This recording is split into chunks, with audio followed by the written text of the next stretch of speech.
spindle, so that the front of their clothing is constantly wet through to the skin, and there is always water standing on the floor. This is the case to a less degree in the doubling rooms of the cotton mills, and the result is a constant succession of colds and affections of the chest. A hoarse, rough voice is common to all operatives, but especially to wet spinners and doublers. Stewart, McIntosh, and Sir D. Barry express themselves in the most vigorous terms as to the unwholesomeness of this work, and the small consideration shown by most of the manufacturers for the health of the girls who do it. Another effect of flax spinning is a peculiar deformity of the shoulder, especially a projection of the right shoulder blade, consequent upon the nature of the work. This sort of spinning, and the throstle spinning of cotton frequently produce diseases of the knee pattern, which is used to check the spindle during the joining of broken threads. The frequent stooping, and the bending to the low machines common to both these branches of work have, in general, a stunting effect upon the growth of the operative. In the throstle room of the cotton mill at Manchester, in which I was employed, I do not remember to have seen one single tall, well-built girl. They were all short, dumpy, and badly formed, decidedly ugly in the whole development of the figure. But apart from all these diseases and malformations, the limbs of the operatives suffer in still another way. The work between the machinery gives rise to multitudes of accidents of more or less serious nature, which have for the operative the secondary effect of unfitting him for his work more or less completely. The most common accident is the squeezing off of a single joint of a finger, somewhat less common the loss of the whole finger, half or a whole hand, an arm, etc., in the machinery. Lockjaw very often follows, even upon the lesser among these injuries, and brings death with it. Besides the deformed persons, a great number of maimed ones may be seen going about in Manchester. This one has lost an arm or a part of one, that one a foot, the third half a leg. It is like living in the midst of an army just returned from a campaign.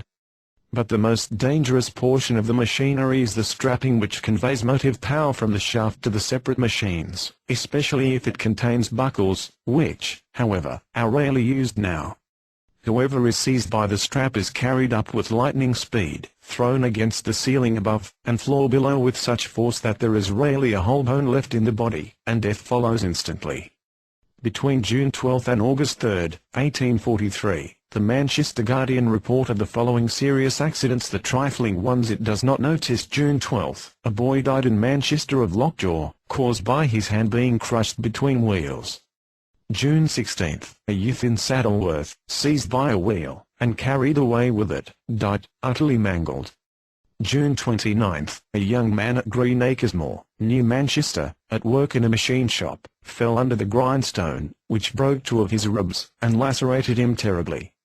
July 24, a girl in Oldham died, carried around 50 times by a strap, no bone unbroken. July 27, a girl in Manchester, seized by the blow of the first machine that receives the raw cotton, and died of injuries received. August 3, a bobbins turner died in Dukenfield, caught in a strap, every rib broken. In the year 1843, the Manchester Infirmary treated 962 cases of wounds and mutilations caused by machinery, while the number of all other accidents within the district of the hospital was 2,426, so that for 5 accidents from all other causes, 2 were caused by machinery. The accidents which happened in Salford not included here, nor those treated by surgeons in private practice. In such cases, whether or not the accident unfits the victim for further work, the employer, at best, pays the doctor, or, in very exceptional cases, he may pay wages during treatment. What becomes of the operative afterwards, in case he cannot work, is no concern of the employer. The factory report says on this subject, that employers must be made responsible for all cases, since children cannot take care, and adults will take care in their own interest.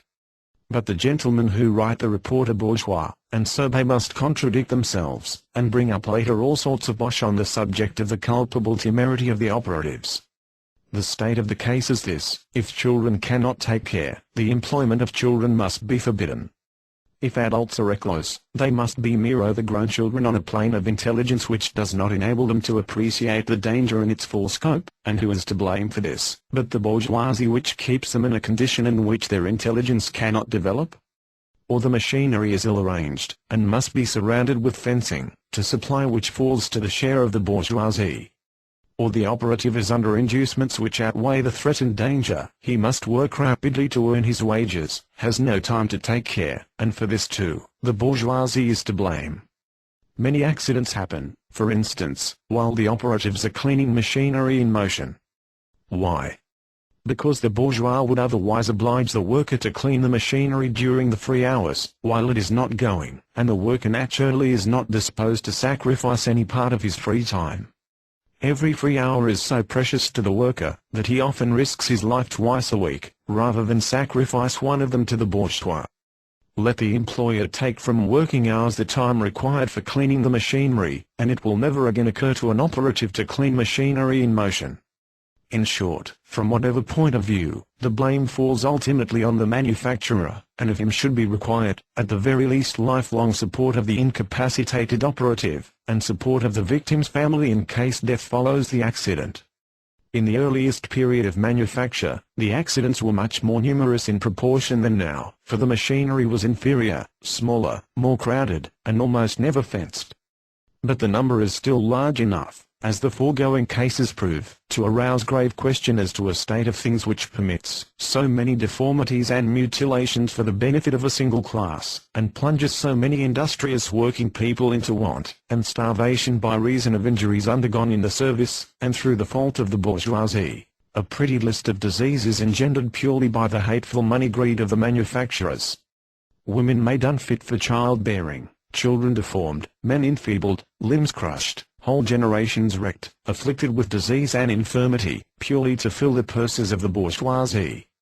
And when one reads of the barbarism of single cases, how children are seized naked in bed by the overlookers, and driven with blows and kicks to the factory, their clothing over their arms, 167a how their sleepiness is driven off with blows, how they fall asleep over their work nevertheless, how one poor child sprang up, still asleep, at the call of the overlooker, and mechanically went through the operations of its work after its machine was stopped. When one reads how children, too tired to go home, hide away in the wool and the drying room to sleep there, and could only be driven out of the factory with straps, how many hundreds came home so tired every night, that they could eat no supper for sleepiness, and want of appetite, that their parents found them kneeling by the bedside, where they had fallen asleep during their prayers. When one reads all this, and 100 other villainies and infamies in this one report, all testified to an oath, confirmed by several witnesses, deposed by men whom the commissioners themselves declare trustworthy, when one reflects that this is a liberal report, a bourgeois report, made for the purpose of reversing the previous story report, and rehabilitating the pureness of heart of the manufacturers, that the commissioners themselves are on the side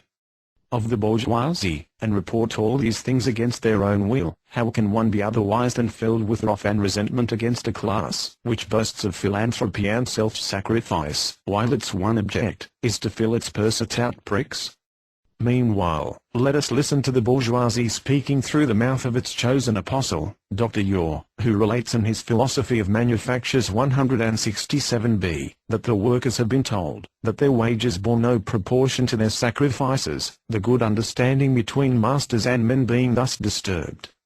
Instead of this, the working men should have striven to recommend themselves by attention and industry, and should have rejoiced in the prosperity of their masters. They would then become overseers, superintendents, and finally partners, and would thus, O wisdom, thou speakest as the dove, have increased at the same time the demand for their companions' labor in the market.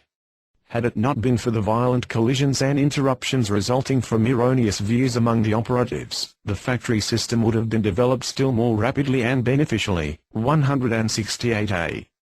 Hereupon follows a long Jeremiad upon the spirit of resistance of the operatives, and on the occasion of a strike of the best paid workers, the fine spinners, the following naive observation 168b. In fact, it was their high wages which enabled them to maintain a stipendiary committee in affluence, and to pamper themselves into nervous ailments, by a diet too rich and exciting for their indoor employments. Let us hear how the bourgeois describes the work of children 168c.